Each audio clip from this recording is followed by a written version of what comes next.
My name is Garrett Unclebach. This is my wife, Lindsey Unclebach, and my parents are Scott and Darlene Unclebach. And we've been coming like my parents since this church first started. Since I was a little boy, Pastor Keith was my dad's best friend, and then he became Pastor Keith. And then in 2000, the church started. You could just tell how much of a dream he had about something that he believed in. We were just meeting in a school.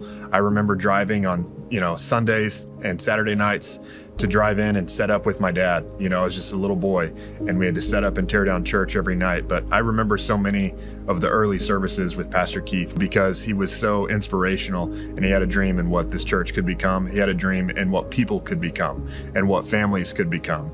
And so he'll always be someone to me that is a picture of what vision looks like, a picture of what possibility looks like. Pastor Keith was the first person I ever heard the quote from, Martin Luther King Jr., "Everyone can be great because everyone can serve." And so this church planted a spark in me to want to serve other people. And so out of that, I felt called to go and serve in the military. At 18 years old, I knew this was going to be a time in my life. Maybe it was 6, maybe it was 20 years. I didn't know at the time, but this is a time in life that God was preparing me for the thing that he was going to do after that.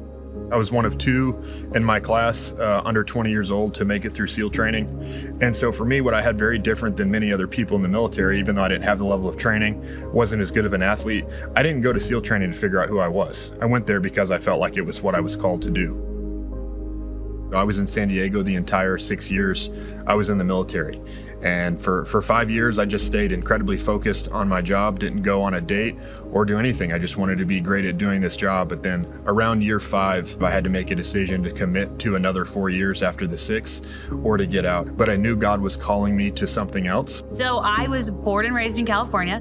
When I met Garrett, he said, "Hey, I know it sounds crazy, but I feel like I'm supposed to know you." We met day 1, day 2, day 3. We spent 3 consecutive days together. And by day 3, he told me, "I know you're supposed to be my wife. When I get out of the military, I'm going to go to Texas." And I was like, okay, here I go. Just always been very open and willing to go where God called me, and came out here, and I'm like, this is my home. This is where I'm supposed to be. I'm supposed to be a Texan. These are my people. There's no one like the people at Elevate Life Church. I had gone through freedom, and I felt that I needed to dedicate my life to here and plant my roots here, because I felt like Garrett had already decided that, but I hadn't fully made the decision myself. And I'm like, this is my church, these are my people, this is where I'm supposed to plant my flag too. So we got married here in 2016. We knew that we wanted to have children. I mean, that was one of the things we had aligned on. We did not conceive as fast as we wanted to. I mean, everybody wants it to happen right away, but after, the first year goes by, you're like, okay, maybe there's something wrong. Let me just get checked out. And then, the second year goes by, and you're like, okay, what's going on? What's happening?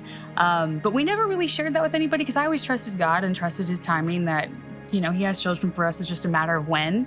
And in that meantime, while we were not conceiving but wanting to have a child, we took that time just to pour everything we could into the church. You and I served in students. Yes. We were working. We were trying to be the best versions of ourselves we possibly could, so that when we did have a child, we were ready. I wanted to get back involved with the men. I just started attending men's group, and something I'd learned in the military and also learned here. Pastor Keith said, if you can serve, you can be great. And so even though I'd been a Navy SEAL, even though I'd been here before, even though my family was so much a part of this place, when I came home from the military, there were so many people here who didn't know me. Right? They just knew I was somebody's relative. And so I just started serving. And at a certain point, Pastor Keith asked me to lead all of the men. So before I was ever anointed that way, I said, I'm going to live that way, right? If you want to do something, start doing it, right? That's how great serving is, right? You can always serve anywhere. I want to serve God with people the way that I served with people in the SEAL teams. And the way that I served with guys in the SEAL teams didn't matter what the guys next to me looked like. It didn't matter what your hobbies are. Didn't matter how tall you are. Didn't matter what your skin color was. What mattered was that you were committed to this job, that you gave everything that you had. And it was an incredibly special thing to be a part of, and it wasn't even a spiritual thing. It wasn't even an eternal thing.